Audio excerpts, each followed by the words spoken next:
High student, আমি Mozammel Haque edu centre চ্যানেলে তোমাদের সবাইকে স্বাগত জানাই।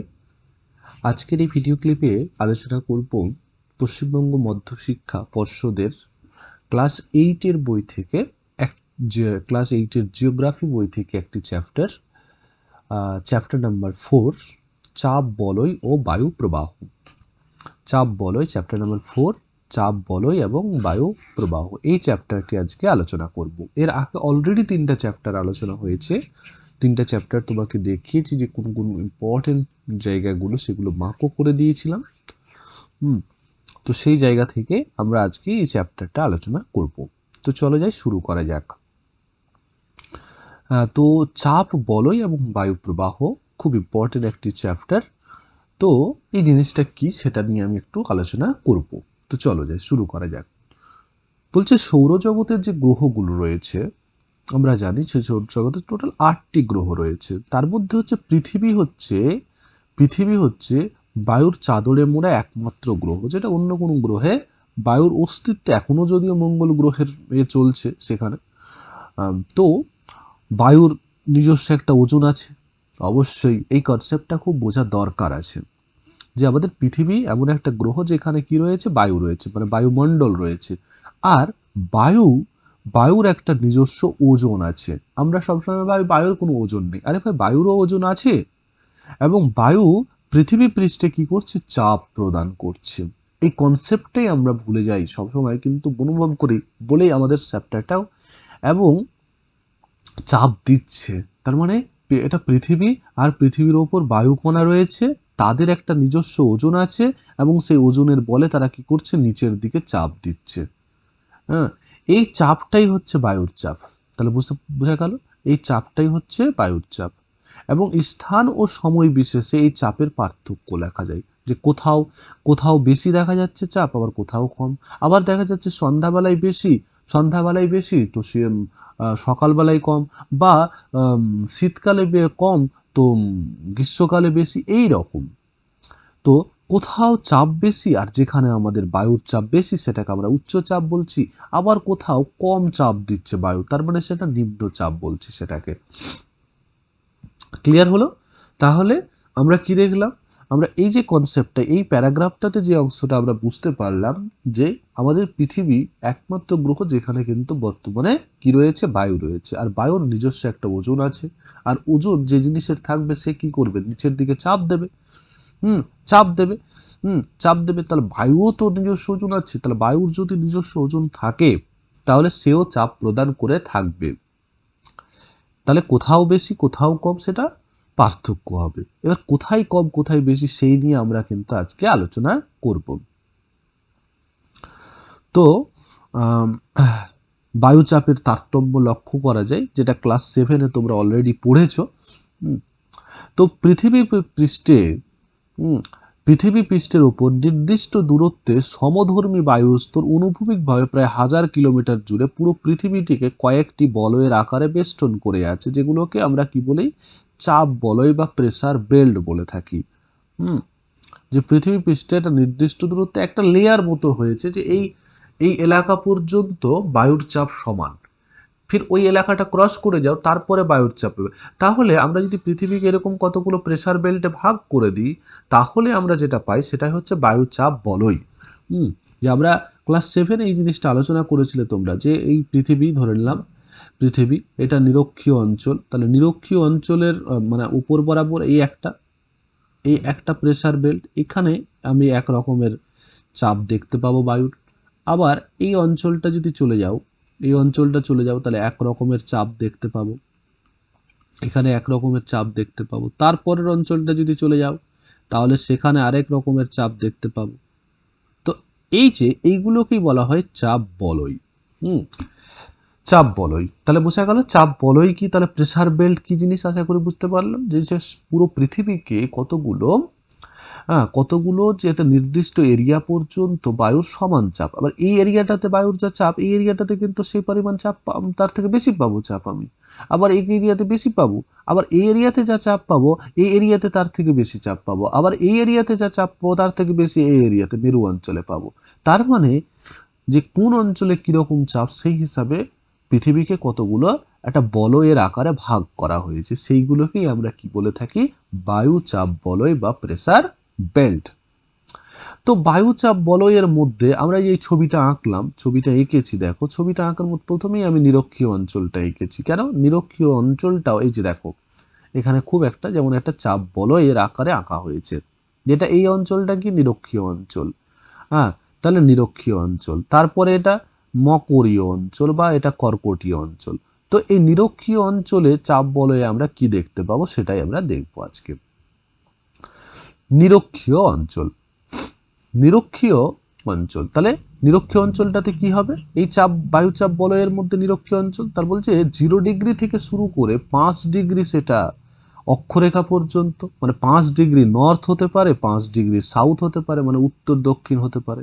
তার মানে একটা নিরক্ষরেখা, নিরক্ষরেখাটা 0 ডিগ্রি, 0 ডিগ্রি 5 ডিগ্রি ওপরে, 5 ডিগ্রি নিচে, তার মানে কত হলো, এটা 5 ডিগ্রি আছে, এটা 5 ডিগ্রি, 5 ডিগ্রি উত্তর, 5 ডিগ্রি দক্ষিণ, এই অঞ্চলটাকে আমরা কি বলছি, নিরক্ষীয় বায়ুচাপ বলয়।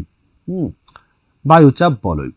দেখা যাক সেটি উচ্চচাপ যুক্ত নাকি নিম্নচাপ যুক্ত, মানে এই নিরক্ষীয় যে বায়ুচাপ বলয়টার কথা বলছি, এখানে উচ্চচাপ থাকবে না নিম্নচাপ থাকবে। প্রথম কথা যে এখানে যখন আমাদের পৃথিবীটাকে যদি আমরা এইভাবে করি, এইভাবে ছবিটার আঁকা দেখাই, এবং এখানে যদি সূর্য থাকে, তাহলে সূর্য রশ্মিতে এখানে সবসময় লম্বভাবে পড়বে, সূর্যের আলো সবসময় এখানে লম্বভাবে পড়বে। তাই বলছে নিরক্ষীয় অঞ্চলে সারা বছর সূর্যরশ্মি কিভাবে লম্বভাবে পড়ে, ফলে এখানকার বায়ু সারা বছর কি থাকে, গরম থাকে। আর গরম বায়ু কি হবে, অটোমেটিক্যালি হালকা হবে। গরম বায়ু অটোমেটিক্যালি কি হবে, হালকা হবে। এই অঞ্চলে স্থলভাগের তুলনায় জলভাগটা বেশি। কেন বেশি, তার কারণটা দেখো, যে উষ্ণ বায়ুর জলীয় বাষ্প ধারণ ক্ষমতা বেশি হয়। তাহলে এখানকার বায়ু কি থাকে, উষ্ণ থাকে, এবং এখানে জলভাগ বেশি। জলভাগ বেশি মানে এখানে জলগুলো কি হয়, বাষ্পে পরিণত হয়। আর বাষ্প কি করে, এই জল যে উষ্ণ বায়ু, এই কি করে, উষ্ণ বায়ুর জলীয় বাষ্প ধারণ ক্ষমতা বেশি হয়, ফলে মানে উষ্ণ বায়ুর সাথে কে মিশলো, তাহলে গরম বায়ুটা ছিল, তাহলে হোয়াট এয়ার ছিল, গরম বায়ু ছিল, তার সাথে কি হলো, তার সাথে ওয়াটার ভেপার মানে জলীয় বাষ্পটা মিক্স হয়ে যাওয়ার ফলে এটা কিসে পরিণত হবে, এটা মেঘে পরিণত হবে, মানে ক্লাউডে পরিণত হবে, এটা ক্লাউডে পরিণত হবে। তো আর যেই মাত্র ক্লাউড হবে, এই যে দেখো উষ্ণ বায়ুর ঘনত্ব কম বলে এটি হালকা হয়। আমি বলেছি হালকা হবে অবশ্যই, উষ্ণ বায়ু মানে গরম বায়ুর কি হবে, ঘনত্ব কম হবে, হালকা হবে, হালকা হলে সেটা উপরের দিকে উঠে যাবে। এই হালকা জলীয় বাষ্পযুক্ত বায়ু প্রসারিত হয়ে উপরের দিকে উঠে, ওকে, প্রসারিত হয়ে কোথায় উঠছে, উপরের দিকে উঠে যাচ্ছে। তাহলে ক্লিয়ার এই কনসেপ্টটা। তাহলে সারা বছর এখানে সূর্যরশ্মি পড়ছে বলে বায়ুটা কি থাকছে, গরম থাকছে, 1 নম্বর। 2 নম্বর কনসেপ্ট কি, যে উষ্ণ বায়ুর জলীয় বাষ্প ধারণ ক্ষমতাটা অনেক বেশি। আর জলীয় বাষ্প ধারণ ক্ষমতাটা যেহেতু বেশি, এবং উষ্ণ বায়ুর ঘনত্বটা কি হয়, কম হয়। আর ঘনত্ব কম হলে সেটা সহজে উপরে উঠে যেতে হালকা হয়ে যায়, ঘনত্ব যেহেতু কম তাই হালকা হয়ে উপরের দিকে উঠে যায়। আর তার সাথে সাথে কাকে নিয়ে যায়, জলীয় বাষ্পকে নিয়ে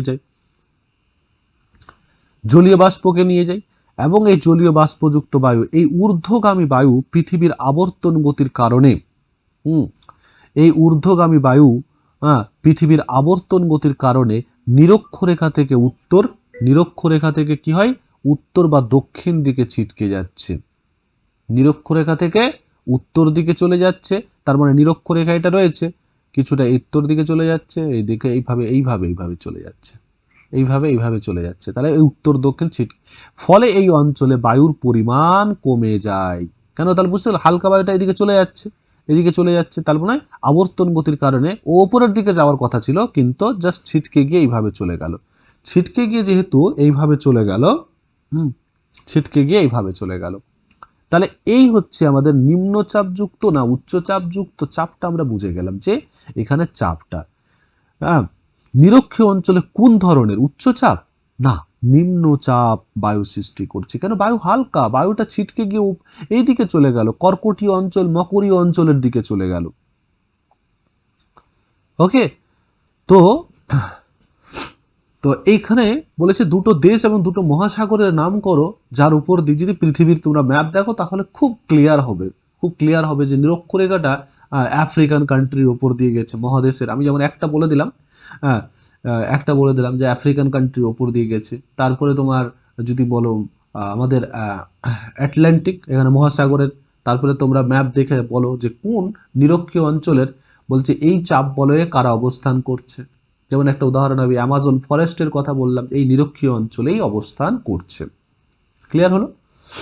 তো হ্যাঁ, এখানে একটা জিনিস বলেছে, এই চাপ বলয়টা তো বুঝে গেলাম যে এটা নিরক্ষীয় অঞ্চলে এই গল্পটা রয়েছে, নিরক্ষীয় অঞ্চলে। তাহলে বিশেষত এই কনসেপ্টটা যদি তোমার কাছে ক্লিয়ার থাকে তাহলে কিন্তু এই চ্যাপ্টারে আরো যে আমরা গভীরে গিয়ে যখন পড়বো খুব সুবিধা হবে। ক্লিয়ার হলো? তাহলে নিরক্ষীয় অঞ্চলে সূর্যরশ্মি কিভাবে লম্বভাবে পড়ছে, ফলে এখানকার বায়ু উষ্ণ হচ্ছে। আর উষ্ণ বায়ুর ঘনত্ব কি হয়? কম হয়। ঘনত্ব কম হলে সেটা হালকা হয়, হালকা হয়। এবং এই উষ্ণ বায়ুর আরো একটি ক্ষমতা রয়েছে, সেটা জলীয় বাষ্প ধারণ করার ক্ষমতা। তার মানে জলীয় বাষ্পের সাথে মিক্স হচ্ছে, জলীয় বাষ্প মিক্স হলো। এবার এই জলীয় বাষ্পযুক্ত বায়ু কি হয়? বায়ু হয় ওপরের দিকে উঠে যাওয়ার চেষ্টা করে, কিন্তু পৃথিবীর আবর্তন গতির জন্য সেটা ছিটকে গিয়ে কোন দিকে? কর্কটীয় রেখা এবং মকরীয় অঞ্চলের দিকে চলে যায়। ফলে এই এরিয়ার বায়ুটা কিন্তু হালকা হয়ে গেল, মানে এই এরিয়াটা ফাঁকা হয়ে গেল। এই এরিয়াটা যখন ফাঁকা হয়ে গেল, তাহলে এই এরিয়ার উপরে বায়ু যখন নেই, তাহলে চাপ কে দেবে? তার অটোমেটিক্যালি এখানে বায়ুর চাপটা কি হয়ে গেল? নিম্নচাপ হয়ে গেল, নিম্নচাপ হয়ে গেল। এবার দেখো এখানে বলছে ভূপৃষ্ঠের সমান্তরালে বায়ুর অনুভূমিক চলাচল হলো বায়ু প্রবাহ। বায়ু প্রবাহ কাকে বলছে? মানে বায়ু প্রবাহিত হচ্ছে ভূপৃষ্ঠের সমান্তরালে। মানে এটা যদি ভূপৃষ্ঠ হয়, যেমন এখানে দেখানো হয়েছে যে একটা ভূপৃষ্ঠ ধরে নাও, বায়ুর অনুভূমিক, এখানে এটা হচ্ছে বায়ুর অনুভূমিক প্রবাহ। মানে এইভাবে বায়ুটা কি হচ্ছে? প্রবাহিত হচ্ছে, বায়ুটা প্রবাহিত হচ্ছে। আর এখানে যেটা দেখানো হয়েছে সেটা হচ্ছে উলম্ব প্রবাহ, উলম্ব প্রবাহ। তো ভূপৃষ্ঠের ওপর বায়ুর উলম্ব চলাচল হলো বায়ু স্রোত। ক্লিয়ার হলো? তাহলে বায়ু প্রবাহ জিনিসটা কি? বায়ু প্রবাহ একেবারে সোজাসুজি লম্বাভাবে চলাচল করবে, এটা হচ্ছে বায়ু প্রবাহ। আর বায়ুর স্রোতটা কি হবে? বায়ুর স্রোতটা এইভাবে হবে না, বায়ুর স্রোতটা হবে এইভাবে। ক্লিয়ার হয়? তাহলে দুটো জিনিসের মধ্যে আশা করি পার্থক্য ক্লিয়ার হয়েছে। বায়ু প্রবাহ মানে লম্বালম্বি ভাবে যাওয়া, বায়ু স্রোত মানে এইরকম একটা কি তৈরি করবে? গ্রাফ তৈরি করবে, কার্ভ তৈরি করবে। এই রকম ভাবে সোজাসুজি কখনো যাবে না। ওকে, তাহলে আশা করি তোমরা বুঝতে পেরেছো, এটা হচ্ছে বায়ু প্রবাহ আর এটা হচ্ছে বায়ু স্রোত। বায়ু স্রোত। এবং আরেকটা জিনিস লক্ষ্য করো, উচ্চচাপ থেকে কোন দিকে বায়ু যাচ্ছে? নিম্নচাপের দিকে যাচ্ছে, নিম্নচাপের দিকে যাচ্ছে। এবং এই যে বায়ু প্রবাহটা হচ্ছে, বায়ু প্রবাহটা উচ্চচাপ থেকে নিম্নচাপ, তার মানে উচ্চচাপের বায়ু তো হালকা হয়ে গেল, উচ্চচাপ থেকে বায়ু নিম্নচাপের দিকে চলে গেল। ঠিক কি হলো? নিম্নচাপে যেখানে নিম্নচাপ ছিল, গরম বায়ু ছিল, এই গরম বায়ুটা উপরের দিকে উঠে যাচ্ছে, আর উপরের দিকে উঠে গিয়ে সে এইভাবে গিয়ে ওই উচ্চচাপের জায়গাটা পূর্ণ করছে। তার মানে বায়ু প্রবাহ এবং বায়ুচাপ এইরকম চক্রাকারে ঘুরতেই আছে না? যে দেখো এইদিকে গেল, এখানকার হালকা বায়ু উপরের দিকে উঠে আবার এই জায়গাটা খালি হয়ে গেছিল, এখানে এসে জায়গাটা পূর্ণ করলো। ওকে, পূর্ণ করলো। তাহলে এই যে প্রসেসটা কন্টিনিউয়াস চলতে রয়েছে। তাহলে বায়ু প্রবাহ এবং বায়ুর স্রোত এটা কিন্তু পরস্পরের মধ্যে, এটা প্রবাহটা কিন্তু চলতেই রয়েছে। আশা করি তোমরা বুঝতে পেরেছো। ওকে, এবার তাহলে এগোই। নিরক্ষীয় শান্ত বলয় কাকে বলে? এই কোয়েশ্চেনটা খুব পরীক্ষায় জিজ্ঞাসা করে, নিরক্ষীয় শান্ত বলয় কাকে বলে? তো নিরক্ষীয় শান্ত বলয় বলছে নিরক্ষীয় অঞ্চল বরাবর উষ্ণ হালকা বায়ু। আমি বলেছি নিরক্ষীয় অঞ্চলে কি বায়ু? উষ্ণ হয়, বায়ুটা হালকা হয় কেন? ঘনত্ব কম। সোজা উপরের দিকে উঠে যাওয়ায় এখানে বায়ুর ঊর্ধ্বমুখী স্রোত লক্ষ্য করা যায়। আমি অলরেডি বলেছি বায়ুর স্রোতটা কি হবে? বায়ুর স্রোত সবসময় ঊর্ধ্বমুখী হবে, কিন্তু ঊর্ধ্বমুখী হতে পারে না। ভূপৃষ্ঠের সমান্তরালে কোনো বায়ু প্রবাহিত হয় না এখানে। ক্লিয়ার? উপরের দিকে চলে যায়, ফলে এখানে বায়ুর কোনো চলাচল বোঝা যায় না।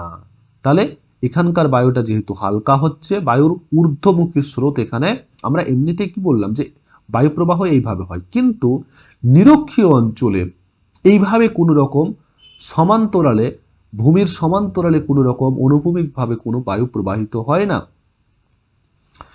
হ্যাঁ, মানে যা বায়ু গরম হচ্ছে ওপরের দিকে চলে যাচ্ছে, ওপরের দিকে চলে যাচ্ছে। তাই এই অঞ্চলের নাম নিরক্ষীয় শান্ত বলে। কেন? এখানে শান্ত শান্ত ভাব বিরাজ করছে, বায়ু তো সমান্তরালে প্রবাহিত হচ্ছে না, শান্ত বলে। প্রাচীনকালে এই অঞ্চলের ওপর দিয়ে জাহাজ চালানোর সময় প্রায় জাহাজগুলো থেমে যেত। কেন? এখানে কোনো বায়ু প্রবাহ সমান্তরালে দেখা যাচ্ছে না। নাবিকরা এই অঞ্চলের নামকরণ করেন ডোলড্রামস, যার অর্থ শান্তাবস্থা। যখন এখানে আসতো, এই অঞ্চলটাতে আসতো, তো এইরকম কথা কথিত আছে, তারা ঘোড়ার যারা করতো, তো ঘোড়াগুলোকে এখানে খালি করে দেওয়া হতো। ঘোড়াগুলোকে সমুদ্রে ফেলে দেওয়া হতো। কেন ফেলে দেওয়া হতো? যাতে জাহাজ খালি হয়ে যায় এবং জাহাজ সহজে চালানো যেতে পারে পালতোলা। কেন? একবারে শান্তভাবে, এখানে কোনো রকমের বায়ু প্রবাহ দেখা যায় না, সব বায়ু দশে আসলে ওপরের দিকে চলে যায়, সব বায়ুগুলো ওপরের দিকে চলে যায়। তাহলে নিরক্ষীয় শান্ত বলয় কাকে বলে বুঝলাম? ডোলড্রামস। তাহলে ডোলড্রামসের অর্থ কি? ডোলড্রাম শব্দটার অর্থ হলো একেবারে শান্ত বলয়। তাহলে নিরক্ষীয় অঞ্চলে আরেকটি বৈশিষ্ট্য আমি বলে দিই। কেন? অন্য একটা অঞ্চল চলে আসছে, তাহলে নিরক্ষীয় অঞ্চল সম্পর্কে আমাদের একটা কথা বলে দেওয়া দরকার। কি? সেটা হলো এই নিরক্ষীয় অঞ্চল, আমি শুরুতেই বললাম যে উষ্ণ হয়, সারা বছর সূর্য পড়ছে, সুতরাং বায়ু কি হবে? উষ্ণ হবে। ভালো কথা। উষ্ণ বায়ুর জলীয় বাষ্প ধারণ ক্ষমতা বেশি, দ্যাটস গুড।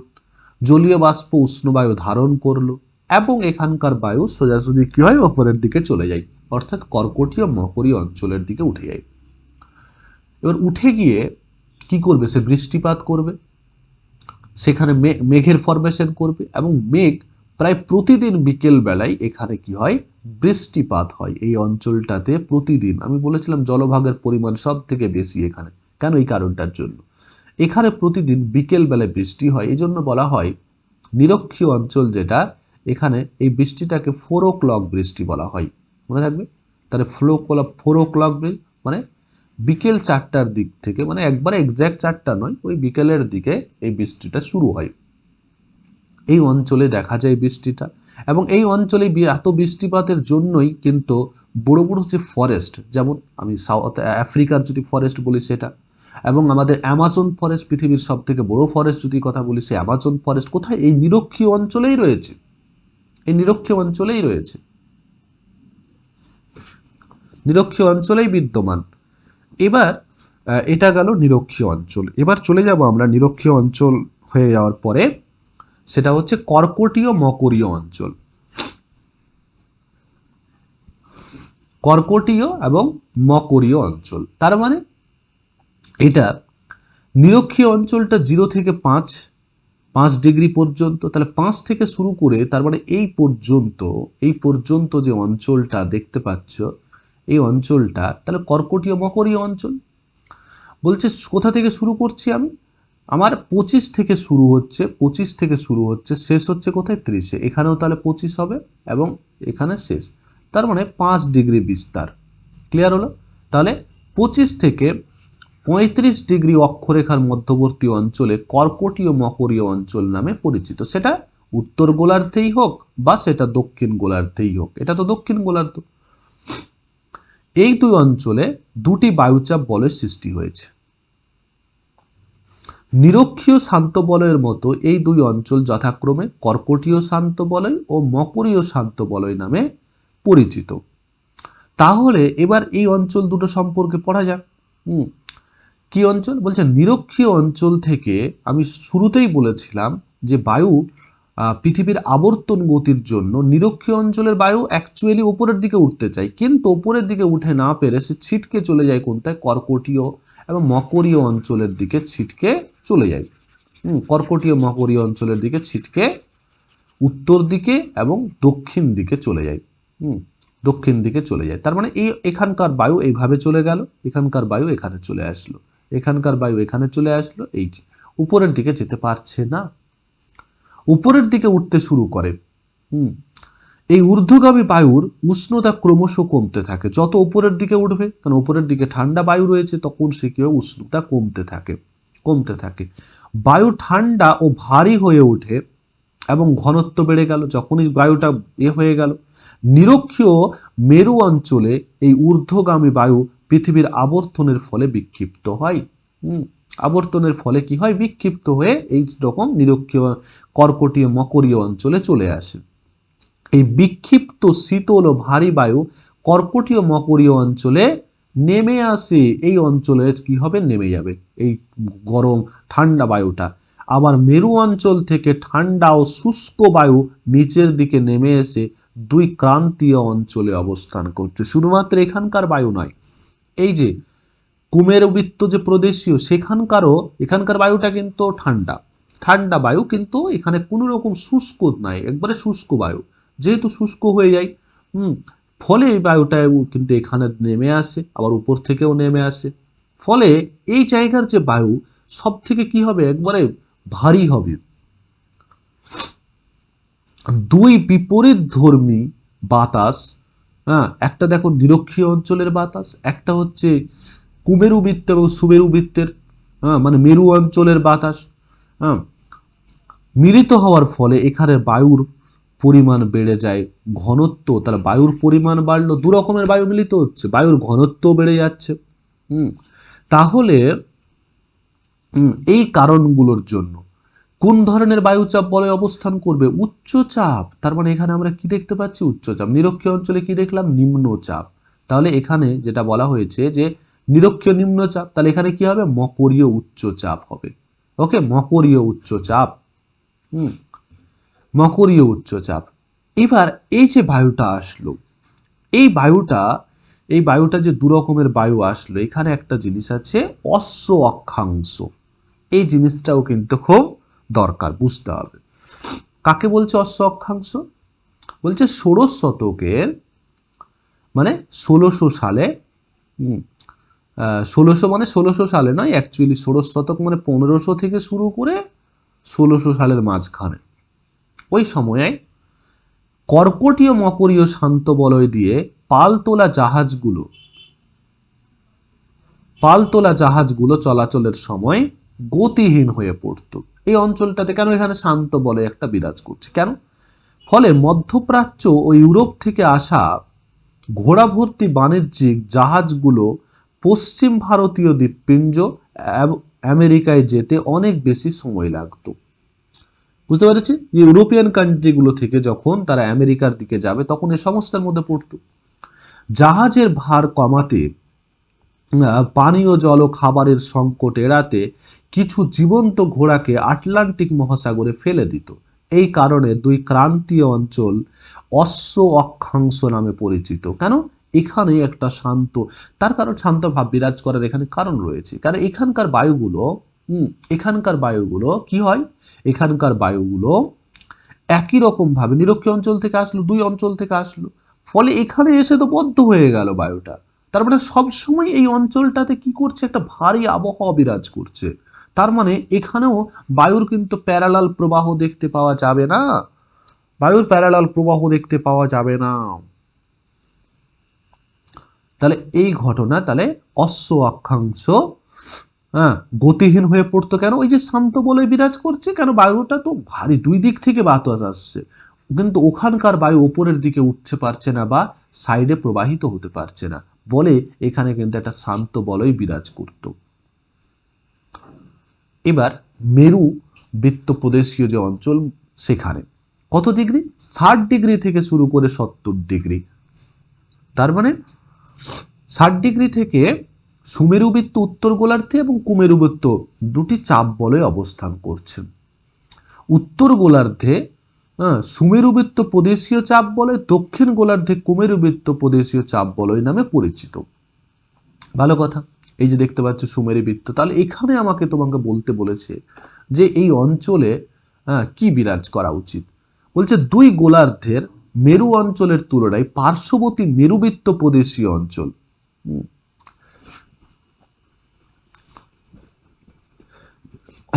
তো মেরু অঞ্চলের তুলনায়, মেরু অঞ্চল মানে বুঝতে পারছো এই অঞ্চলটা, মেরু অঞ্চলের তুলনায় পার্শ্ববর্তী পাশেই কি এর অবস্থান করছে, এই যে কুমেরুবৃত্ত প্রদেশীয় যে অঞ্চলটা রয়েছে, উষ্ণতাটা কিছুটা হলেও তো বেশি হবে, কারণ এখানে তো আমাদের সূর্য পৌঁছাচ্ছেই না, এখানে কিছুটা হলেও পৌঁছাচ্ছে, এখানে সূর্যের আলো কিছুটা হলেও, কিন্তু এইখানে তো পৌঁছাচ্ছে না। ফলে এই অঞ্চলের বায়ু হালকা হয়ে উপরের দিকে উঠেও প্রসারিত হয়। কোন অঞ্চলের বায়ুটা? এই অঞ্চলের বায়ুটা, এই অঞ্চলের বায়ুটা হালকা হয়ে উপরের দিকে কিছুটা এখানে চলে যায়। এই ঊর্ধ্বগামী বায়ু পৃথিবীর আবর্তনের কারণে উত্তর দক্ষিণে বিক্ষিপ্ত হয়ে সেটা কোন দিকে, কর্কটীয় মকরীয় উত্তর গোলার্ধে ক্রান্তীয় ও মেরু অঞ্চলের দিকে নেমে আসে। উত্তর গোলার্ধের সুমেরুবৃত্ত প্রদেশীয় অঞ্চল থেকে ঊর্ধ্বগামী বায়ু উত্তরে বিক্ষিপ্ত হয়ে সুমেরু অঞ্চলে নেমে আসে, দক্ষিণে বিক্ষিপ্ত কর্কটীয় অঞ্চলে নেমে আসে। ফলে দুই মেরুবৃত্ত প্রদেশীয় অঞ্চলে বায়ুর পরিমাণ কি হয়, কমে যায়, মানে এখানে বায়ুর পরিমাণ কি হলো, কমে গেল, এবং ঘনত্ব হ্রাস পেল, ঘনত্ব হ্রাস পেল তার মানে চাপ কমবে, তার মানে নিম্নচাপ বলয়, এখানে নিম্নচাপ বিরাজ করছে, তার মানে সুমেরুবৃত্ত প্রদেশীয় নিম্নচাপ, চাপ বলয়, নিম্নচাপ বলয়, নিম্নচাপ বলয়। আর এখানে যেটা বিরাজ করবে, তাহলে মেরুবৃত্ত প্রদেশে বায়ুর কি ধরনের চাপ, নিম্নচাপ, তাহলে এটা মনে রাখতে হবে। দক্ষিণ গোলার্ধে কুমেরুবৃত্ত প্রদেশীয় অঞ্চল থেকে বায়ু ঊর্ধ্বগামী হয়ে কোন অঞ্চলে নেমে আসে, এই একটা ইম্পর্টেন্ট কোয়েশ্চেন।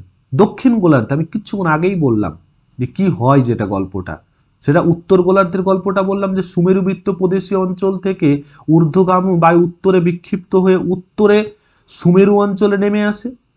আর আমার যখন দক্ষিণ গোলার্ধের কর্কটীয় অঞ্চলে, দক্ষিণ গোলার্ধে সেটা কর্কটীয় অঞ্চলে নেমে আসবে, এখানে প্রশ্নটা করেছিল দক্ষিণ গোলার্ধের, তার মানে এটা কর্কটীয় অঞ্চলে নেমে আসবে, ঊর্ধ্বগামী বায়ু কর্কটীয় অঞ্চলে নেমে আসবে, সেটা আমি শুরু থেকেই বলে যাচ্ছি। এবার মেরু অঞ্চল, একেবারে যে জায়গাটা আমি শেষ অঞ্চল, যে 80 ডিগ্রি অক্ষরেখা থেকে একেবারে মেরু মানে 90 ডিগ্রি পর্যন্ত, এবং উচ্চচাপ নাকি নিম্নচাপ সেটাও তোমাকে গেস করতে হবে অবশ্যই। সারা বছর বরফে ঢাকা থাকায় উষ্ণতা হিমাঙ্কের নিচে থাকে, বায়ু হচ্ছে একবারে শুষ্ক বায়ু, এখানকার বাতাস ভীষণ শীতল এবং ভারী হবে, অবশ্যই উষ্ণতা হিমাঙ্কের নিচে রয়েছে, বাতাস শীতল এবং ভারী হবে।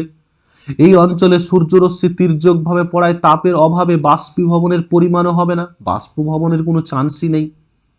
বাতাসে জলীয় বাষ্পের পরিমাণও থাকবে না, যেন বললাম যে শুষ্ক বায়ু, ভারী এবং শুষ্ক বায়ু।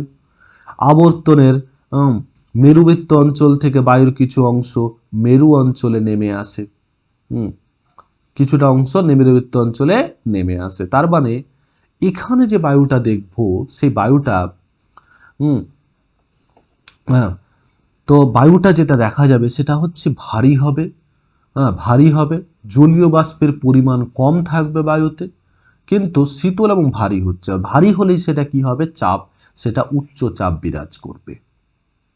কেন? এর আগের যে বলয়টা আমরা দেখলাম সেখানে কিন্তু কি বিরাজ করছে, তারপরে সুমেরু দুটো দেশ বা দুটো সাগরের নাম করো, দুটো দেশ বা দুটো সাগর তোমরা জানো, সুমেরুবৃত্ত কুমেরুবৃত্ত অঞ্চলে, অ্যান্টার্কটিকার কথা মনে করো, এরকম এটা দেখবে, ভারত পৃথিবীর মানচিত্র দেখলে তোমাদের আরো ক্লিয়ার হবে।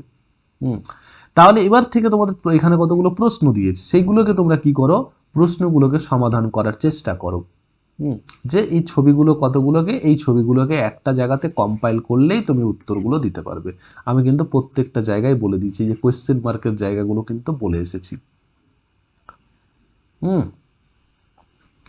কোয়েশ্চেন মার্কের জায়গাগুলো কিন্তু অলরেডি আমি বলে এসেছি, এবং কি ধরনের চাপ সৃষ্টি করবে সেটাও বলেছি। তো সেই জায়গাটা সমাধান করার চেষ্টা করে। এবং বায়ু প্রবাহ, আমি বললাম যে বায়ু প্রবাহ অনুভূমিকভাবে হয় সমান্তরালে, বলছে চাপের সমতা বজায় রাখার জন্য বায়ু সবসময় উচ্চ চাপ থেকে কোন দিকে যাবে, নিম্নচাপ অঞ্চলের দিকে প্রবাহিত হবে। তার মানে এখানে যে বায়ুর চাপ, এখানেও যদি বায়ুর চাপ সমান থাকে তাহলে কখনো বায়ু, আমার যদি এখানে চাপ বেশি থাকে এখানে কম থাকে, তখন আমার উচ্চ চাপ থেকে নিম্ন চাপের দিকে বায়ু কি হবে, প্রবাহিত হবে।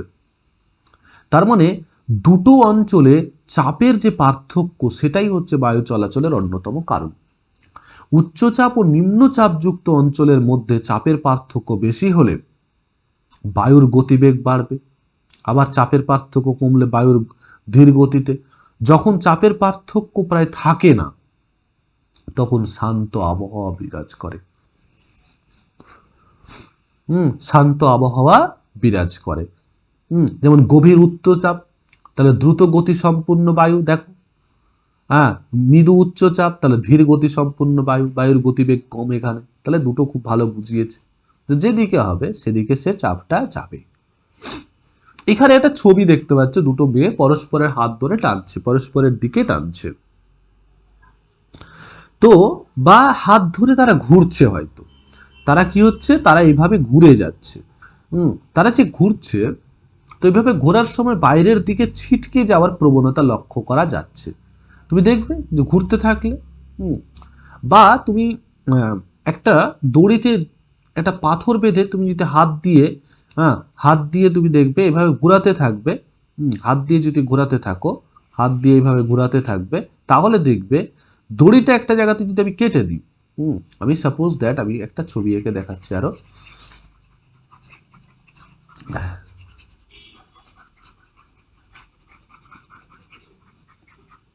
হ্যাঁ, তো এখানে আমি ধরলাম একটা জায়গা, আমি একটা দড়ি নিয়ে, এই দড়িটা কিন্তু এই পথ দিয়ে ঘুরছে,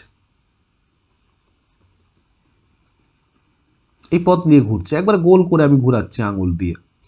আমি হঠাৎ করে খুব জোরে ঘুরাতে ঘুরাতে হঠাৎ করে আমি কেটে দিলাম দড়িটা। এখানে যদি কেটে দেওয়া যায়, তুমি কখনো দড়িটাকে দেখবে না যে এই রাস্তা দিয়ে ঘুরছে, দড়িটা ছিটকে বেরিয়ে যাবে সাইডে, দড়িটা ছিটকে বেরিয়ে যাবে। মানে কেন্দ্র দেখো, যতক্ষণ কেন্দ্রের সাথে বাধা ছিল ততক্ষণ কিন্তু সে ছিল, যেই মাত্র কেন্দ্র থেকে এটা হয়েছে, কেন্দ্র থেকে বাইরের দিকে কেন্দ্র বহির্মুখী বল, যেটাকে সেন্ট্রিফিউগাল ফোর্স বলা হয়।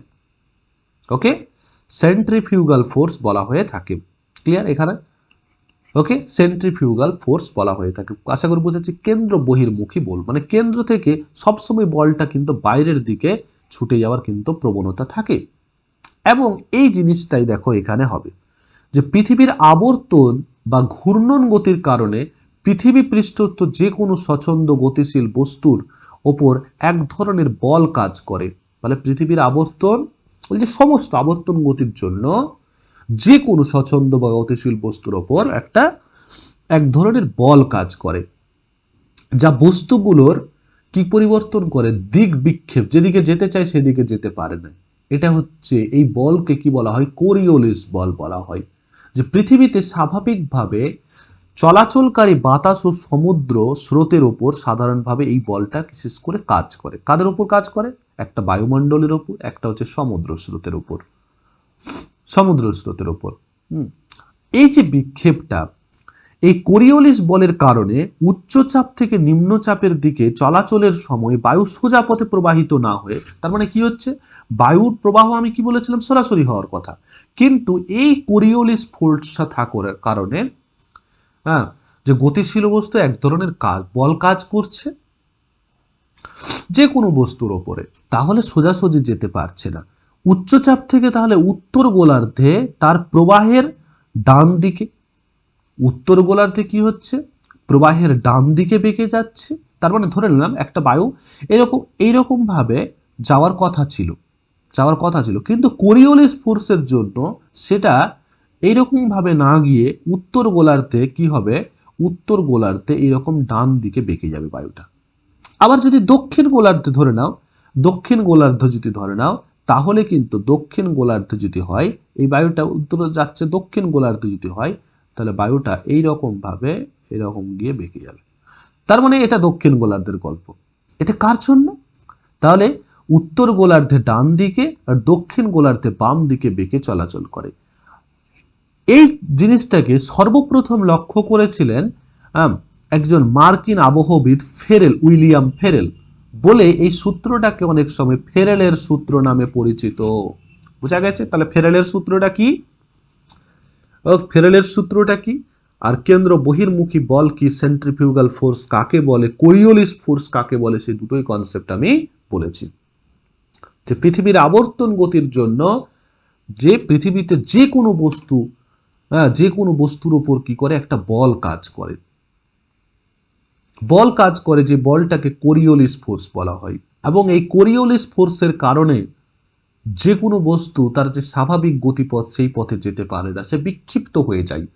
যদি সেটা উত্তর গোলার্ধের পৃথিবী হয় তাহলে সেখানে ডান দিকে বেঁকে যাবে। যেমন ডান দিকে বেঁকে যাবে। এখানে যদি আরো দেখি ছবিটা, তাহলে আরো ক্লিয়ার হবে উত্তর গোলার্ধ দক্ষিণ গোলার্ধ কোন গোলার্ধে কোন দিকে প্রবাহিত হবে তীর চিহ্ন দিয়ে দেখাও। যে আমি উত্তর গোলার্ধে আছি, যেমন এই বায়ুটা আসছে, তুমি কল্পনা করো এই বায়ুটা যেমন আছে, দক্ষিণ গোলার্ধে বায়ুটা এই দিকে যাচ্ছে, এই দিকে যাচ্ছে, তার মানে কি হবে, এটা এই দিকে এইভাবে বেঁকে যাবে। বা এই বায়ুটা যে আছে, এই বায়ুটা কি হবে, এই বায়ুটা এইরকম বেঁকে যাবে। এই বায়ুটা এইরকম বেঁকে যাবে। ওকে, ঠিক একই রকম ভাবে তুমি এই ওই দিক থেকে বায়ুটা আসছে, আমি যদি এই তীর চিহ্নটা দেখাই, একটা এই তীর চিহ্ন দেখা, ওই দিক থেকে বায়ুটা আসছে, তার মানে ডান দিক কোনটা এর, এটা হচ্ছে রাইট সাইড, এটা হচ্ছে ওর লেফট সাইড। এটা হচ্ছে লেফট সাইড, তার মানে ডান দিকে বেঁকে যাবে, মানে বায়ুটা কোন দিকে বাঁকবে, এখানে এই দিকে বাঁকবে। বায়ুটা কোন দিকে বাঁকবে, এই দিকে বাঁকবে। আবার দেখো এখানে এটা দক্ষিণ গোলার্ধ, দক্ষিণ গোলার্ধ, তার মানে এর রাইট সাইড এটা, লেফট সাইড এটা, তার মানে লেফট সাইডে বেঁকে যাবে, মানে এইরকম বেঁকে যাবে, এইরকম বেঁকে যাবে। আশা করে বুঝাতে পেরেছি।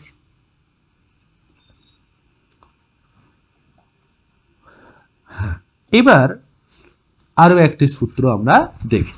কি সূত্র দেখব?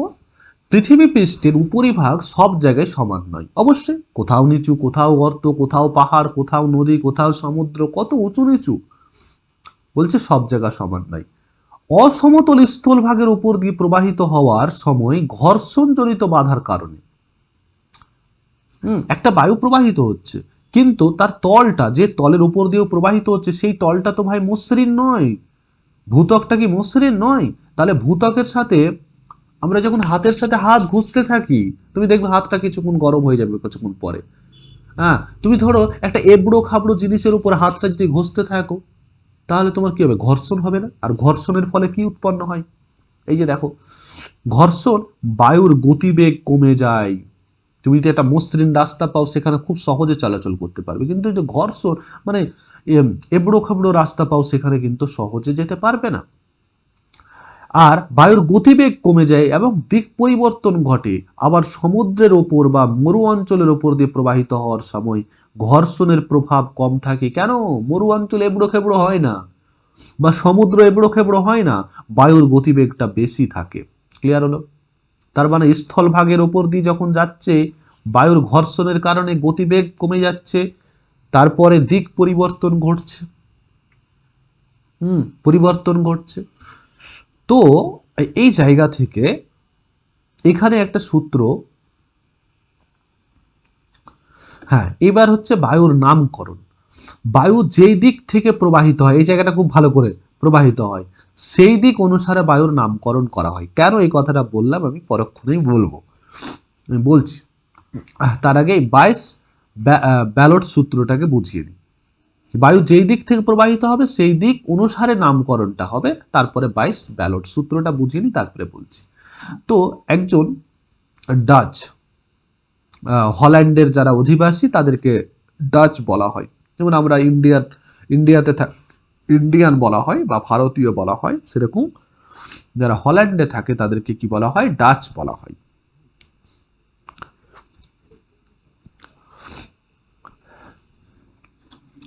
তো এই হল্যান্ডের অধিবাসী আবহবিদ একজন ছিলেন 22 ব্যালট। 1857 সালে বায়ুচাপের পার্থক্য ও বায়ু প্রবাহের মধ্যে সম্পর্কে উল্লেখ করেন, যে বায়ুচাপ আর তার কারণে কি হয়, বায়ু প্রবাহ হয়। তো তিনি একটা সম্পর্ক করেন, যে এদের মধ্যে কি সম্পর্ক। তার মতে উত্তর গোলার্ধে বায়ু যে দিক থেকে প্রবাহিত হয় সেই দিককে পেছন ফিরে দাঁড়ালে, মানে উত্তর গোলার্ধে বায়ু যেই দিক থেকে প্রবাহিত হয়, উত্তর গোলার্ধে, আমি উত্তর গোলার্ধে দাঁড়িয়ে আছি, যেই দিক থেকে বায়ু প্রবাহিত হয় সেই দিকে পেছন ফিরে দেখালে, আমি এই ছবিটা দেখতে পাচ্ছ, আমার ধরে নিলাম এটা উত্তর গোলার্ধ নিরক্ষীয় অঞ্চল, বায়ুটা এই দিকে প্রবাহিত হচ্ছে, তার মানে আমি এই দিকে পেছন ফিরে দাঁড়িয়েছি। যদি দাঁড়াই, পেছন ফিরে দাঁড়ালে আর হাতটাকে আমি কি করলাম, এই যে দেখতে পাচ্ছ ছবিটাতে দেখতে পাচ্ছ হাতটা সে কি করেছে, প্রসারিত করেছে, হাতটা দুদিকে প্রসারিত। তাহলে বলা হয়েছে ডান দিকে বায়ুর কি হবে, উচ্চচাপ। তাহলে এই ছেলেটার ডান দিক কোনটা, এটা হচ্ছে ডান দিক, এটা হচ্ছে বাম দিক, এটা হচ্ছে বাম দিক। তাহলে ডান দিকে তার মানে এখানে কি করছে, উচ্চচাপ বিরাজ করবে, আর এই দিকটাতে নিম্নচাপ বিরাজ করবে। দক্ষিণ গোলার্ধে ঠিক তার উল্টো অবস্থাটা হবে। হুম দক্ষিণ গোলার্ধে, দক্ষিণ গোলার্ধে ছেলেটির আমি মুখ দেখতে পাবো, এখানে যে দাঁড়িয়ে আছে মেয়েটি, তার আমি মুখ দেখতে পাবো। মুখ দেখতে পেলে তখন কি হবে বলতো, এটা হয়ে যাবে রাইট সাইড, এটা হবে লেফট সাইড। হুম তখন তখন যে জিনিসটা হবে, এটা তো চেঞ্জ হবে, শুধুমাত্র চেঞ্জ নয়, তার সাথে সাথে কিন্তু বিপরীত অবস্থা। বিপরীত অবস্থা মানে ডান দিকে নিম্নচাপ থাকবে এবং বাম দিকে উচ্চচাপ থাকবে। তার মানে এখানে আমরা দেখতে পাচ্ছি ডান দিকে উচ্চচাপ, তার মানে এই দিকটাতে উচ্চচাপ, এখানে কোয়েশ্চেন মার্কের জায়গা, তাহলে কি লিখবে, নিম্নচাপ। হলো নিম্নচাপ। তাহলে চলো নিয়ত বায়ু প্রবাহ, নিয়ত বায়ু প্রবাহ, নিয়ত বায়ু প্রবাহ কি জিনিস, নিয়মিতভাবে ভূপৃষ্ঠের সমান্তরালে একই দিকে প্রায় একই গতিবেগে প্রবাহিত বায়ু হলো নিয়ত বায়ু। নিয়ত বায়ু মানে প্রতিদিন প্রবাহিত হচ্ছে সারা বছর ধরে, সারা বছর ধরে ভূপৃষ্ঠের সমান্তরালে একই দিকে একই গতিতে বায়ু বয়ে যাচ্ছে। এবং নিয়ত বায়ু কত রকমের হয়, আয়ন বায়ু হয়, পশ্চিমা বায়ু হয় এবং মেরু বায়ু হতে পারে।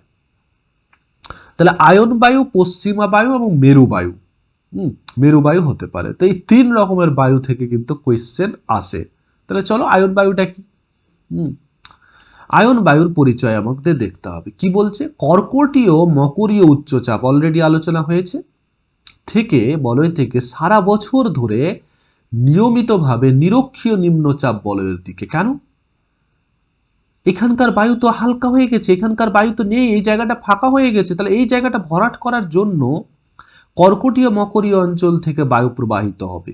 এই বায়ুটাকে বলা হয় আয়ন বায়ু, বা এই বায়ুটাকে ট্রেড বায়ু বলা হয়, বাণিজ্যিক বায়ু বলা হয়। কেন, তার কারণ এই বায়ু বাণিজ্য করতে যারা আসতো, তারা কিন্তু এই বায়ুটাকে কাজে লাগাতো, কাজে লাগিয়ে তারা কিন্তু একটা দেশ থেকে আর একটা দেশ, উত্তর গোলার্ধ দক্ষিণ 5 থেকে 25 ডিগ্রি অক্ষাংশের এই বায়ু প্রবাহিত হয়। তার মানে এই জায়গাটা যেটা আমরা বলছি সেটা হচ্ছে কি, এবং এটা, এবং এই বায়ুটা আমি বলেছিলাম যে বায়ু যে দিক থেকে প্রবাহিত হবে সেই দিক অনুসারে কি হবে, বায়ুর নামকরণ হবে, বায়ুর নামকরণ হবে।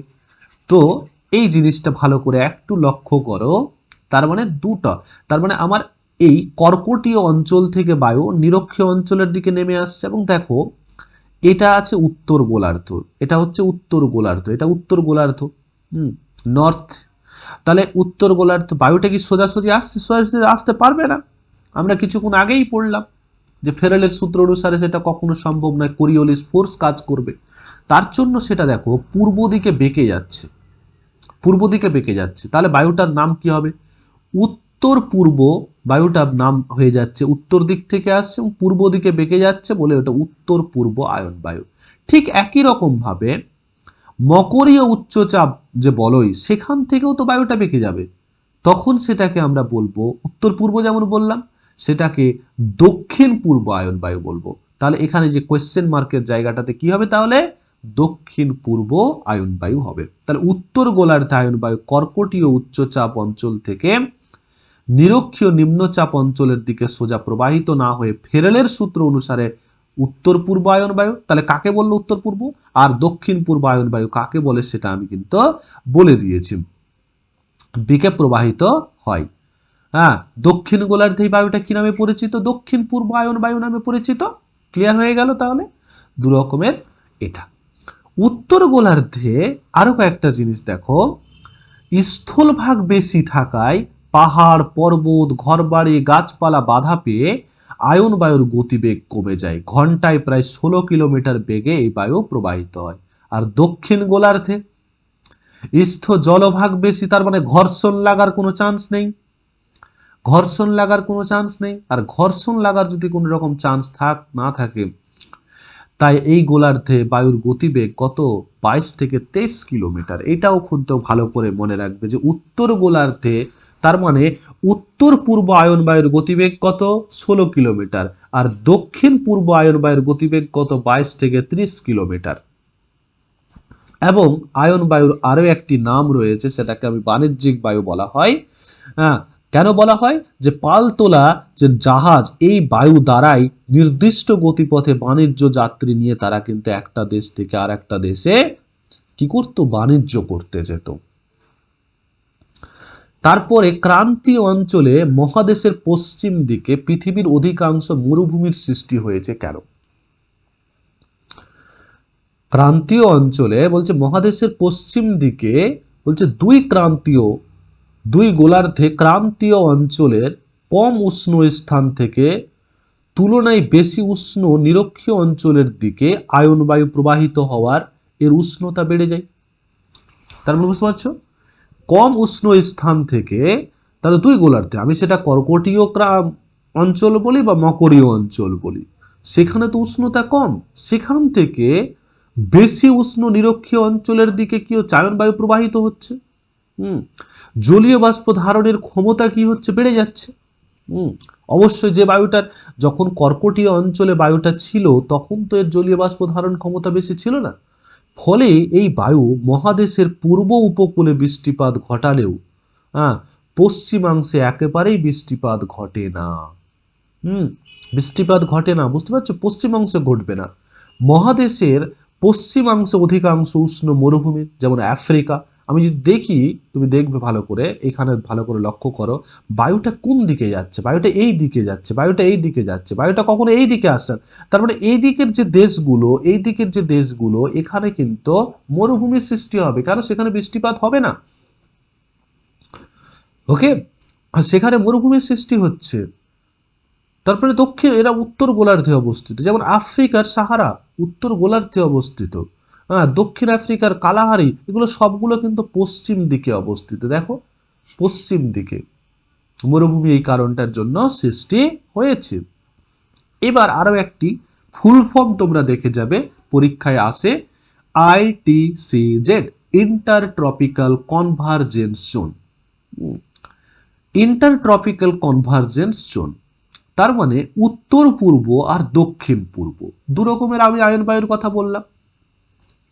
কোথায় এসে মিলিত হবে দু রকমের আয়ন বায়ু? মানে এই ছবিটা যদি দেখো, তাহলে এই জায়গাটাতে এসে মিলিত হবে, এই জায়গাটাতে এসে মিলিত হবে। আর যে জায়গাটায় দু রকমের আয়ন বায়ু এসে, উত্তর পূর্ব বলো বা দক্ষিণ পূর্ব বায়ু বলো, একটা জায়গাতে এসে মিলিত হবে। মিলিত হবে। দেখো এই জায়গাটাতে, ছবিটাতে দেখিয়েছে যে পৃথিবীর কোন জায়গাটাতে এরকম মিলিত হয়।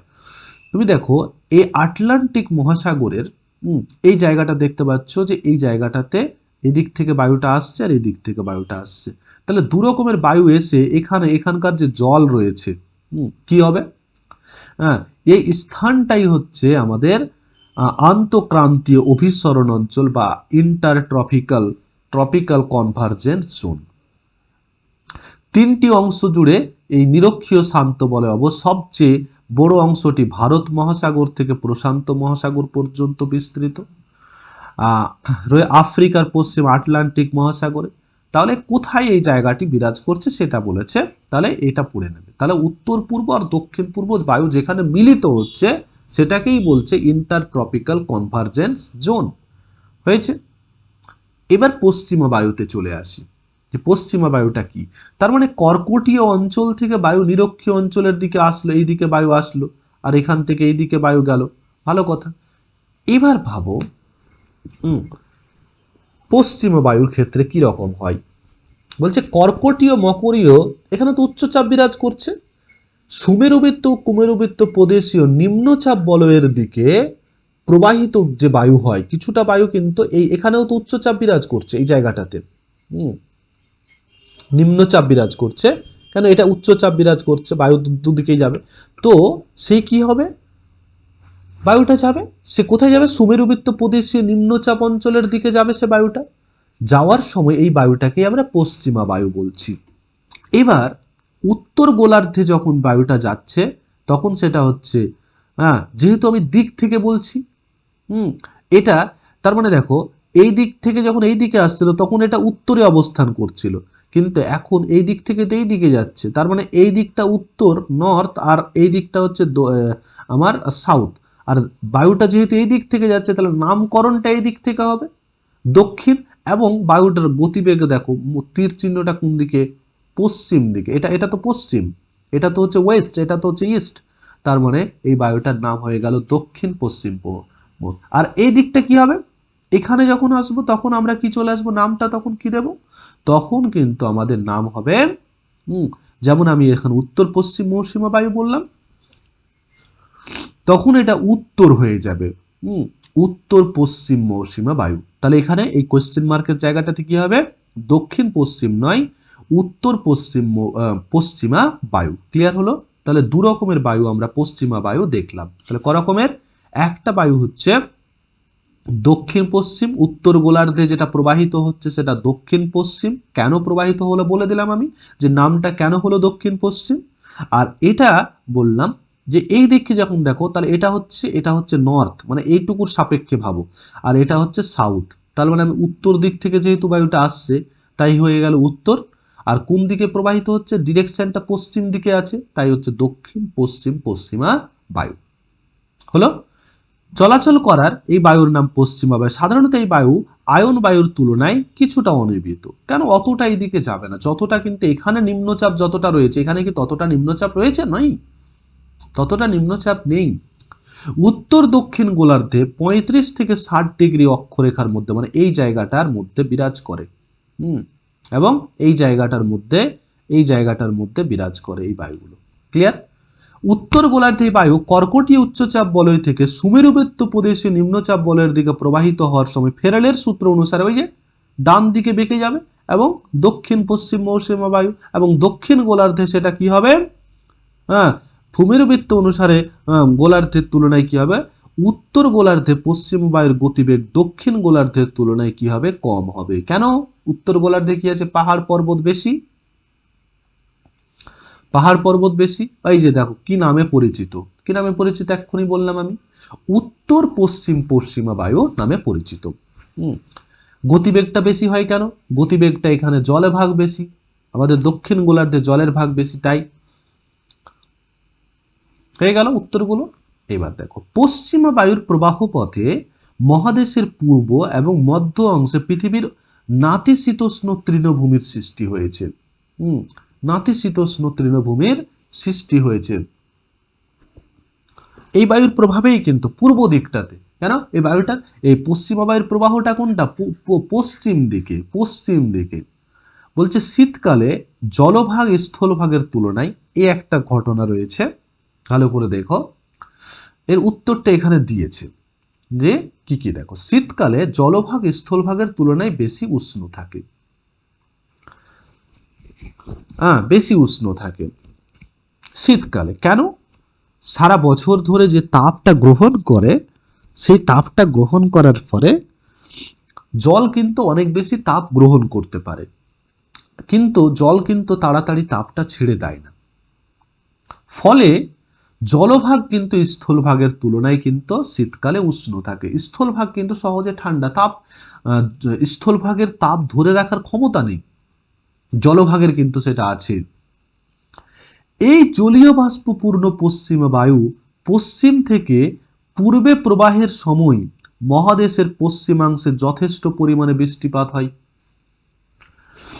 পশ্চিম থেকে কোন দিকে যাচ্ছে, পূর্ব দিকে যাচ্ছে, আর ফলে পশ্চিমাংশে বৃষ্টিপাত হচ্ছে, যেটা কিন্তু আয়ন বায়ুর ফলে কিন্তু কি হচ্ছিল, আয়ন বায়ুর ফলে মহাদেশের পূর্বে বেশি বৃষ্টিপাত হচ্ছিল। এই ঘটনাটা ভালো করে দেখো, আয়ন বায়ুর প্রবাহে পৃথিবীর পূর্ব দিকের যে দেশগুলো, ইস্টার যে কান্ট্রি, সেখানে বৃষ্টিপাত হচ্ছিল, আর পশ্চিম বায়ুর প্রভাবে মহাদেশের যে পশ্চিমের যে দেশ, সেইগুলোতে বেশি বৃষ্টিপাত হচ্ছে, যেমন ভূমধ্য মহাসাগরের তীরবর্তী অঞ্চল। কিন্তু মহাদেশের পূর্ব দিকে বৃষ্টিপাতের পরিমাণ ক্রমশ কমতে থাকে। বায়ুর প্রবাহ পথে যেহেতু মহাদেশগুলোর পূর্বে বৃষ্টিপাত হচ্ছে না, এবং মধ্য অংশে একটা নাতিশীতোষ্ণ তৃণভূমির সৃষ্টি হয়েছে, কারণ ওখানে বৃষ্টিপাত বেশি হচ্ছে না। ওকে, এবং এই পশ্চিমা বায়ুর অনেক রকম নাম আছে, বিভিন্ন অক্ষাংশে বিভিন্ন রকম নাম। যেমন 40 ডিগ্রি দক্ষিণ অক্ষরেখা বরাবর পশ্চিম থেকে পূর্বে সশব্দে প্রবাহিত হয় পশ্চিমা বায়ু, সেটাকে গর্জনশীল 40। তার মানে 40 ডিগ্রি অক্ষাংশে, এটাকে রোরিং 40s বলা হয়। তাহলে গর্জনশীল 40 অক্ষাংশে। তারপরে দেখো, হ্যাঁ, ক্রোধোত্ম বা হাউলিং 50s মানে 50, তার মানে এটা 50 ডিগ্রি, সবই দক্ষিণ অক্ষরেখা বরাবর, কিন্তু উত্তর অক্ষরেখা। এই কোয়েশ্চেনটা একবার কম্পিটিটিভ পরীক্ষায়, প্রতিযোগিতামূলক পরীক্ষায় জিজ্ঞাসা করেছে। এই যে বিভিন্ন রকমের যে পশ্চিম বায়ুগুলো রয়েছে, গর্জনশীল 40, তারপরে তীক্ষ্ণ চিৎকারকারী 60, তারপরে হচ্ছে ক্রোধোত্মত 50, এইগুলো কত ডিগ্রি অক্ষরেখায় বা উত্তর গোলার্ধে প্রবাহিত হয়? না, এইগুলো সবগুলো দক্ষিণ গোলার্ধে প্রবাহিত হয়। দক্ষিণ গোলার্ধে। তা কত ডিগ্রি? 40 ডিগ্রি, 50 ডিগ্রি, 60 ডিগ্রি, সবগুলোই দক্ষিণ গোলার্ধে প্রবাহিত হয়ে থাকে। তারপরে মেরুবায়ু। মেরুবায়ুতে যেটা দেখবে সেটা হলো যে উত্তর গোলার্ধে, মেরুবায়ু মানে মেরু অঞ্চল থেকে, মেরুদেশীয় যে উচ্চচাপ বলয় রয়েছে, শুষ্ক ও শীতল মেরু বায়ু মেরুবৃত্ত প্রদেশীয় নিম্নচাপ বলয়ের দিকে সারা বছর ধরে প্রবাহিত হয়। বুঝা যাচ্ছে? এই যে কুমেরুবৃত্ত দেখতে পাচ্ছ, এখানে উচ্চচাপ রয়েছে, উচ্চচাপ থেকে কুমেরুবৃত্ত প্রদেশীয় যে নিম্নচাপ অঞ্চল সেই দিকে প্রবাহিত হচ্ছে। মানে 70 থেকে 80 ডিগ্রি অক্ষরেখার মধ্যেই বায়ু প্রবাহিত হয়। তার মানে এই দিকটা, আমি যদি এই উপরের দিকে উত্তর দেখো, তাহলে এই দিক থেকে বায়ুটা কোন দিকে? উত্তর থেকে দক্ষিণের দিকে আসছে, তাহলে বায়ুটা উত্তর হবে। আর পূর্ব দিকে যাচ্ছে, তার মানে উত্তর পূর্ব। আর এই দিকে যখন যাবে তখন নামটা কিন্তু চেঞ্জ হয়ে যাবে। এই দিকটা কি? দক্ষিণ, তার মানে দক্ষিণ, আর পূর্ব দিকে বেঁকে যাচ্ছে, তার মানে দক্ষিণ পূর্ব। তার মানে এই কোয়েশ্চেন মার্কের জায়গায় কি হবে? দক্ষিণ পূর্ব মেরুবায়ু। তাহলে নাম কি হলো? উত্তর পূর্ব মেরুবায়ু। আর দক্ষিণ গোলার্ধে যেটা হবে, সেটা হবে দক্ষিণ গোলার্ধের নামটা কি হবে?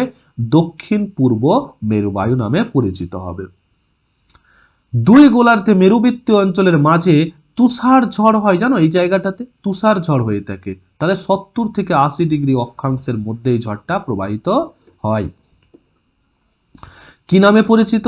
অলরেডি আমি বললাম, দক্ষিণ পূর্ব মেরুবায়ু নামে পরিচিত হয়। শীতল কেন হয়? আরে ভাই, সেই জায়গাটা ঠান্ডা জায়গা থেকে এটা আসছে, মেরুবায়ু সবসময় শীতল হবে। হ্যাঁ, এখানে যেমন ছবি দিয়ে দেখিয়েছে, বায়ুর গতিবেগ নির্দেশ করছে, তার নাম লেখো। এটা পৃথিবীর মানচিত্র, এটা দেখতে পাচ্ছ।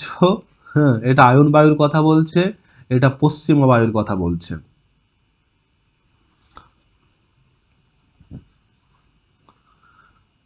মেক্সিকোতে বৃষ্টিপাত হয়, তো তোমরা মানচিত্র আমি বলে দিলাম পশ্চিমা বায়ুর জায়গাগুলো। এবার পৃথিবীর মানচিত্রটা এই যে দেখতে পাচ্ছ, এই অঞ্চলটা, এটা হচ্ছে উত্তর পূর্ব আর দক্ষিণ পূর্ব আয়ন বায়ু। এটা হচ্ছে তোমার আমাদের পশ্চিমা বায়ুর গল্প। দক্ষিণ পশ্চিম পশ্চিম বায়ু, এটা হচ্ছে উত্তর পশ্চিম পশ্চিম বায়ু। তাহলে পৃথিবীর দেশগুলো কোথায় আছে সেই হিসাবে তোমরা আনসার করার চেষ্টা করো।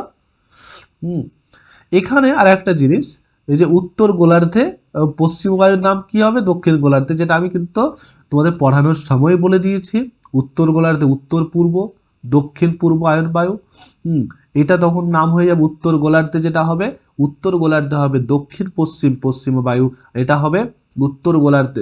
দক্ষিণ গোলার্ধে হবে উত্তর উত্তর উত্তর পশ্চিম পশ্চিমা বায়ু। এটা মেরুবায়ুর কিন্তু নাম আবার একই রকম। উত্তর পূর্ব মেরুবায়ু, এটা হবে দক্ষিণ পূর্ব মেরুবায়ু। সবগুলো নাম কিন্তু আমি বলে দিলাম। এবার বায়ুচাপ বলয়ের পরিবর্তন। যে এই বায়ুচাপ তো ঠিক আছে, কিন্তু কখনো কখনো এই বায়ুচাপ বলয়ের পরিবর্তন হয়।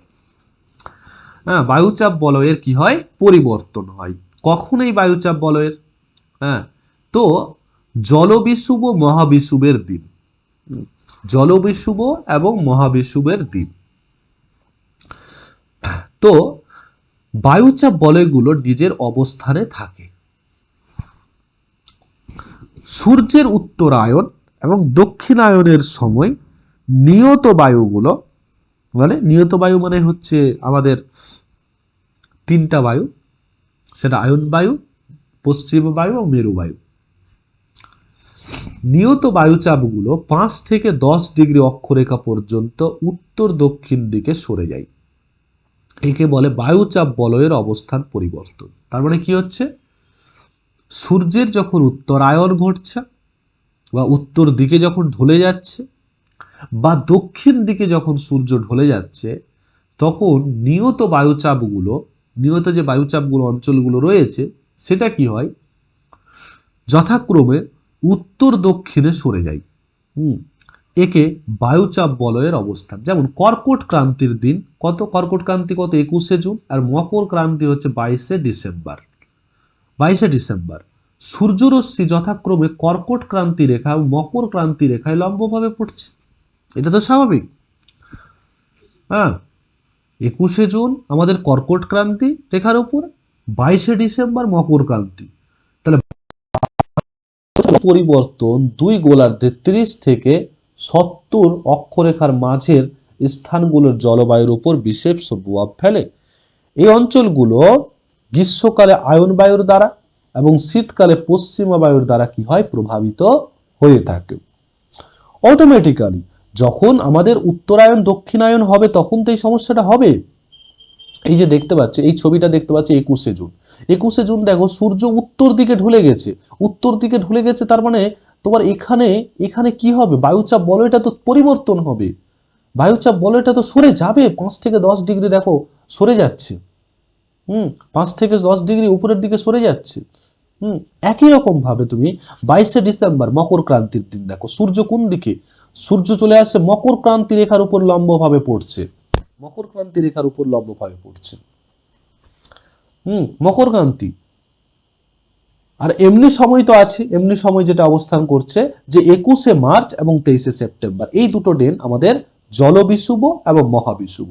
তাহলে জলবিষুব কোন দিন হয়, 21শে মার্চ, 23শে সেপ্টেম্বর হচ্ছে মহাবিষুব। এই বিষুব কথাটার অর্থ হচ্ছে দিন রাত্রি সমান থাকবে। তার মানে এই যে দুটো দিন, তার মানে 21শে মার্চ এবং 23শে সেপ্টেম্বর নিরক্ষীয় অঞ্চলে, তার মানে এটা একটু ভালো করে পড়বে, যারা কম্পিটিটিভ এক্সাম প্রতিযোগিতামূলক পরীক্ষা দিচ্ছ তাদের পরীক্ষায় জিজ্ঞাসা করে। তাহলে 21শে মার্চ উত্তর গোলার্ধে কর্কট ক্রান্তি রেখার উপরে সূর্য লম্বভাবে পড়ে, দক্ষিণ গোলার্ধে 22শে ডিসেম্বর মকর ক্রান্তি রেখার উপরে সূর্য লম্বভাবে পড়ে, আর 21শে মার্চ জলবিষুব, আর 23শে সেপ্টেম্বর হচ্ছে মহাবিষুবর দিন, যেটা সূর্য এখানে লম্বভাবে পড়ে থাকে। ক্লিয়ার, লম্বভাবে পড়ে। তাহলে কনসেপ্টটা আশা করি সেভাবে ক্লিয়ার হয়েছে। যেমন সূর্যের উত্তরায়ণের সময় কর্কটীয় উচ্চচাপ বলয়টি উত্তর দিকে সরে যাবে, অবশ্যই উত্তর দিকে সরবে, ফলে গ্রীষ্মকালে স্থলভাগ থেকে আগত উত্তর পূর্ব আয়ন বায়ুর প্রভাবে ভূমধ্য মহাসাগরের সন্নিদেশগুলিতে বৃষ্টিপাত হয় না। আবার সূর্যের দক্ষিণায়নে মানে কর্কটীয় উচ্চচাপ বলয়টি দক্ষিণ দিকে সরে যাবে। এই জিনিসগুলো একবার দেখে নিও, এটা আমি বলে দিলাম। আর একটা হচ্ছে সাময়িক বায়ু। সাময়িক বায়ু মানে সারা বছর নয়, এটা হচ্ছে সময়ের, দিনের ব্যাপার আছে, যে বছরের একটা নির্দিষ্ট ঋতুতে কিংবা দিন রাতের একটা বায়ু প্রবাহিত হচ্ছে বলে এটাকে আমরা সাময়িক বায়ু বলছি, সারা বছর বা দিন হয় এরকম নয়। বলছে বিকেলে সন্ধ্যের দিকে সমুদ্র বা নদীর ধারে আবহাওয়া বেশ আরামদায়ক হয়। বিকেলের দিকে কেন, এই সময় সমুদ্র থেকে স্থলভাগের দিকে ঠান্ডা বাতাস বয়, সমুদ্র থেকে স্থলভাগের দিকে বলছে ঠান্ডা বাতাস হয়। এই বায়ুটাকে কি বলা হয়, এখানে ছবি দেখলে আরো ক্লিয়ার হবে। ছবি দেখলে আরো ক্লিয়ার হবে। এখানে সমুদ্র বায়ু দেখানো হয়েছে আর এখানে স্থল বায়ু দেখানো হয়েছে। তো সমুদ্র বায়ু নিয়ে আলোচনা করি, সমুদ্র বায়ু নিয়ে আলোচনা করি। আমাদের এখানে জল রয়েছে, এখানে স্থলভাগ রয়েছে। সারাদিন সূর্যের তাপ গ্রহণ করেছে, কে গ্রহণ করেছে, সূর্য গ্রহণ, মানে জল গ্রহণ করেছে, স্থলভাগও গ্রহণ করেছে। কিন্তু জল তাড়াতাড়ি গরম হয় না, জল তাড়াতাড়ি কিন্তু তাপটা কিন্তু শোষণ করতে পারে, জল কিন্তু তাড়াতাড়ি উত্তপ্ত হয়ে ওঠে না, যতটা স্থলভাগ কিন্তু তাড়াতাড়ি উত্তপ্ত হয়ে যায়। তাহলে স্থলভাগ উত্তপ্ত হচ্ছে, তার মানে এখানকার বায়ু উষ্ণ বায়ু। কিন্তু এখানে জল বললাম তাড়াতাড়ি সহজে গরম হয় না, এর তাপ ধারণ ক্ষমতাটা অনেক বেশি, তার মানে তখনও এখানে উচ্চচাপ বিরাজ করছে। দিনের বেলায় দিনের বেলায় কি হচ্ছে, দিনের বেলায় যে বায়ুটা প্রবাহিত হচ্ছে সেটা আমরা কি দেখছি, দিনের বেলায় সেই গরম বায়ুটা কি হচ্ছে, এই দিকে যাচ্ছে। গরম বায়ুটা কোথায় চলে যাচ্ছে, সমুদ্রে চলে গেল। সারা দিন সমুদ্র কি করলো, স্থলভাগের গরম বায়ুটা নিয়ে এ করলো। তাহলে স্থলভাগ থেকে বায়ুটা যাচ্ছে, স্থলভাগ থেকে বায়ুটা যাচ্ছে, ভালো কথা। তো সেই বায়ুটা যখন যাবে, সেই বায়ুটা যাচ্ছে গেল, এটা হচ্ছে স্থূল বায়ু।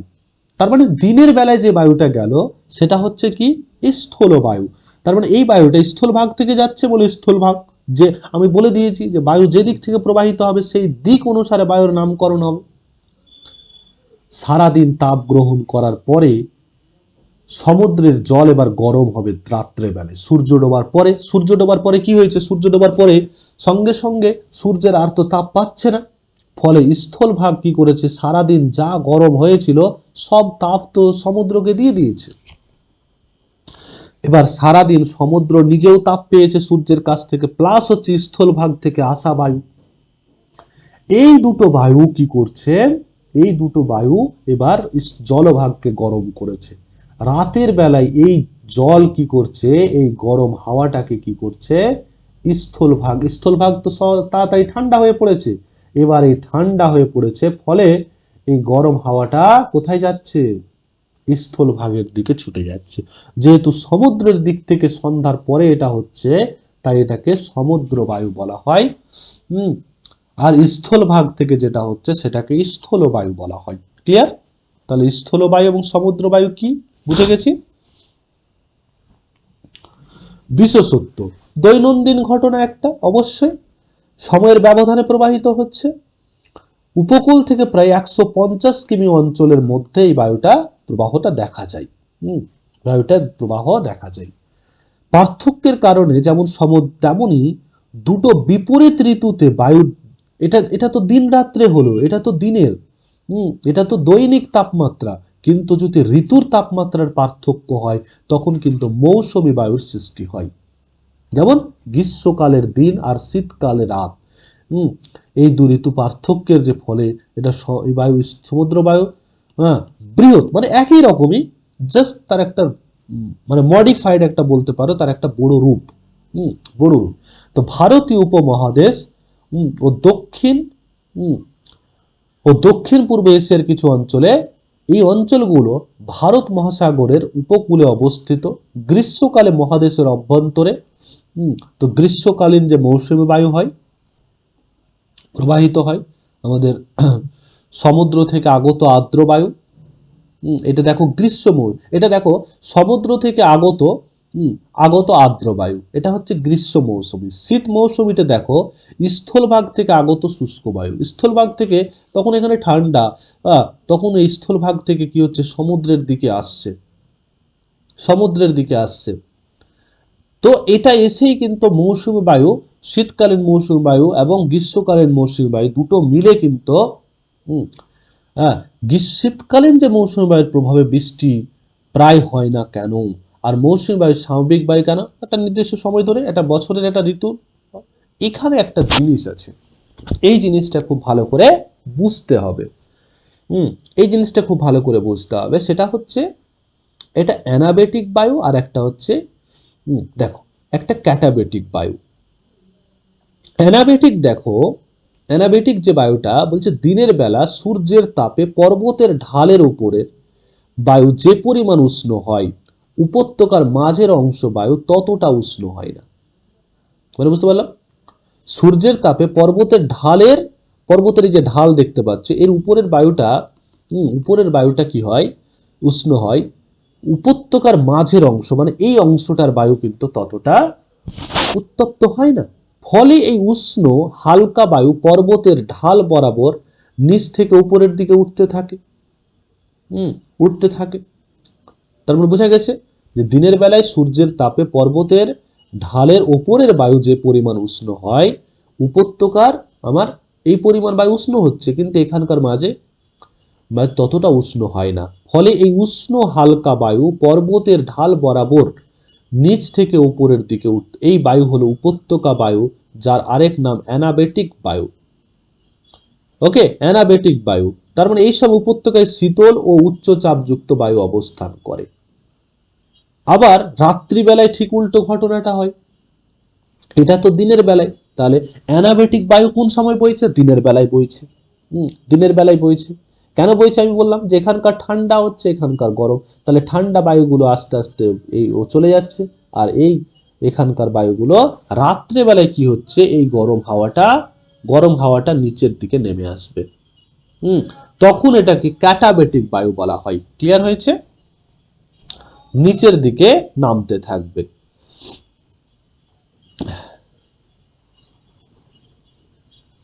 এবার স্থানীয় বায়ু, একেবারে লোকাল উইন্ড আছে, যে প্রত্যেকটা কিছু কিছু জায়গায় স্থানীয় কিছু বায়ু থাকে, বছরের বিভিন্ন সময়ে প্রবাহিত হয়। তো সেইগুলো বায়ুকে আমরা স্থানীয় বায়ু বলে থাকি। যেমন কাল বৈশাখী একটা স্থানীয় বায়ু।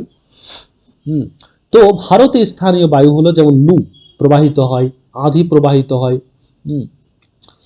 এবং ভূমধ্যসাগরীয় অঞ্চলে, রকি পার্বত্য অঞ্চলে এইগুলোতে স্থানীয় বায়ুর প্রভাব কিন্তু খুব দেখা যায়। আকস্মিক হঠাৎ করে কোনো বায়ু চলে আসা, যেমন সাইক্লোনটা আমরা প্রায় শুনে থাকি।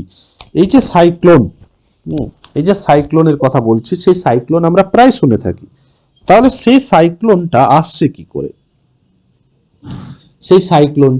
কি করে? আকস্মিক বায়ু, যেমন আমরা খুব ভালো করে এখানে দেখবো, আকস্মিক মানে হঠাৎ করে। এই বায়ু কিন্তু নিয়মিত প্রবাহিত হয় না। তার মানে দেখো, একটা নিম্নচাপযুক্ত অঞ্চল উত্তর গোলার্ধে বায়ুটা যখন ঘুরতে থাকছে, যে কোনো স্বল্প পরিসর জায়গায় বায়ুর চাপ হঠাৎ কমে গেছে এই জায়গাটা বায়ুর চাপ। কেন্দ্রে নিম্নচাপ তৈরি হয় এবং বাইরের দিকে তুলনামূলকভাবে এখানে কিন্তু নিম্নচাপ, কিন্তু এই পাশগুলোতে কি আছে? উচ্চচাপ আছে।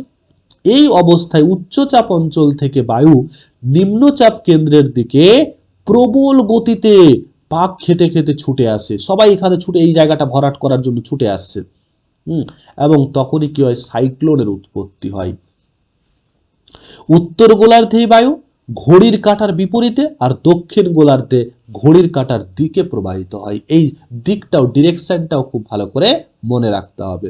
এবং এই সাইক্লোনের এই যে জায়গাটায় নিম্নচাপ, এটাকে কি বলা হয়?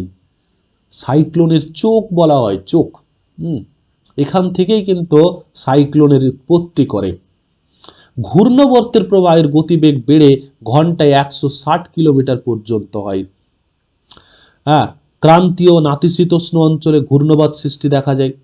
বিধ্বংসী ঝড়ও আমরা, যেমন কিছুদিন আগে আমাদের কয়েক বছর থেকে তো সাইক্লোন হয়েই যাচ্ছে, একটার পর একটার। গতবার আমফান সাইক্লোন হয়েছিল, খুব বিধ্বংসী সাইক্লোন। আর অ্যান্টি সাইক্লোন যখন হবে ঠিক তার উল্টোটা, যে উচ্চচাপ আর চারিদিকে হয়তো নিম্নচাপ হয়ে গেল, বায়ুর উষ্ণতা হঠাৎ কমে গেল, তাহলে বায়ুর চাপ বেড়ে যাবে। তখন কি হবে? উচ্চচাপ থেকে বায়ু চারিদিকে ছড়িয়ে পড়বে, সেটাকে অ্যান্টি সাইক্লোন বলা হচ্ছে।